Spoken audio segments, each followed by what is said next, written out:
الحمد لله الذي خلق السماوات والأرض وجعل الظلمات والنور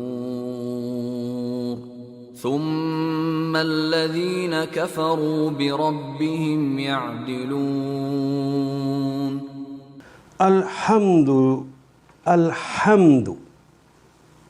الحمد للہ الذی خلق السماوات والارض۔ حمد کا کلمہ تو اردو میں بھی استعمال ہوتا ہے، اور شروع میں الف لام لگ گیا۔ یہ الف لام تمام اقسام اور تمام انواع کے اظہار کے لیے لگتا ہے۔ الحمد، حمد کے معنی ہم اردو میں تعریف کرتے ہیں، ساری کی ساری تعریفیں اور تعریف کی تمام اقسام اور تعریف کی تمام انواع للہ۔ اللہ کے کلمے سے پہلے جو لام ہے اس کے معنی تو کے لیے ہے، کیونکہ یہ لام تعلیل۔ ہم نے پڑھا تھا یا وہ لام تعلیل ہے یا وہ لام لازم ہے جو لام کلمے کے شروع میں لگ جاتا ہے، تو ٹھیک ترجمہ کریں گے تو اردو ادب قبول کرے گا، ورنہ اردو ادب قبول ہی نہیں کرے گا۔ الحمد، ساری کی ساری تعریفیں، للہ، اللہ کے لیے ہے۔ حمد کے اندر چونکہ اللہ کا کلمہ موجود ہے، اور نعت کے اندر نبی محترم صلی اللہ علیہ وسلم کی مدح سرا ہوتی ہے۔ حمد کے اندر آٹومیٹیکلی چونکہ اللہ کا کلمہ موجود ہے، اس کے بعد پھر اللہ کا کلمہ آ گیا، تو دو کلمات ساتھ ساتھ آ جائیں، وہ ہم شکل ہوں یا ہم شکل نہ ہوں۔ ہم نے پڑھا تھا کہ یہ ایمفسائز کرنے اور زور دینے کے لیے آتا ہے، اور اردو ادب کے اندر اس کے اظہار کے لیے ہم ہی کا اضافہ کرتے ہیں۔ الحمدللہ، ساری کی ساری تعریفیں، تعریف کی تمام اقسام اور تعریف کی تمام انواع اللہ ہی کے لیے ہیں۔ ساری تاثیریں اور ساری مروبیتیں بھی اللہ ہی کے لیے ہیں۔ الذی، وہ ہستی، خلق، جس نے تخلیق کیا۔ یہ اردو میں ہم استعمال کرتے ہیں، اللہ ہمارا خالق ہے، جس نے تخلیق کیا۔ خلق ماضی کیا ہے، یخلقو، وہ تخلیق کرتا ہے یا کرے گا۔ السماواتی، السماوات، ویسے تو کلمہ ہے اصل میں سما۔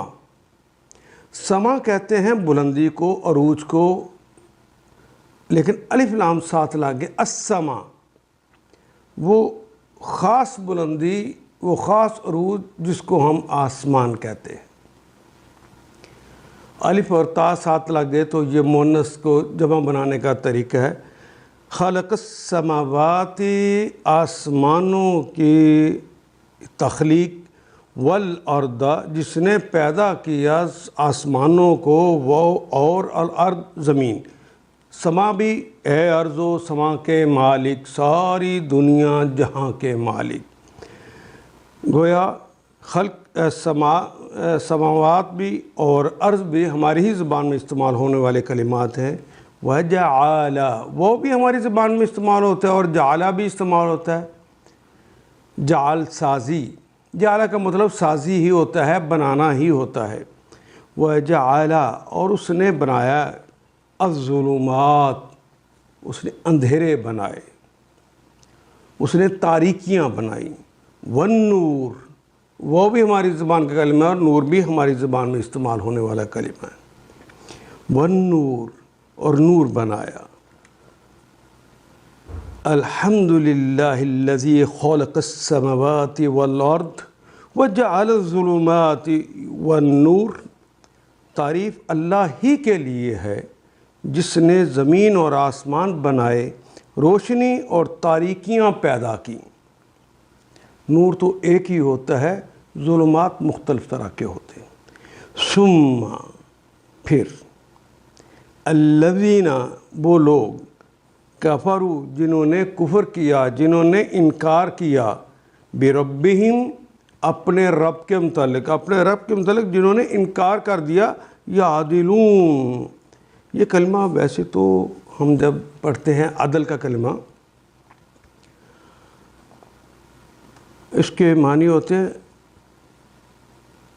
برابر برابر کر دینا، ہم سر سمجھ لینا، دونوں کو ایک لیول پر لے آنا۔ جب ترازو کے دونوں پلڑے ایک ترازو پہ آ جاتے تو اسے لغتاً عدل کہتے ہیں۔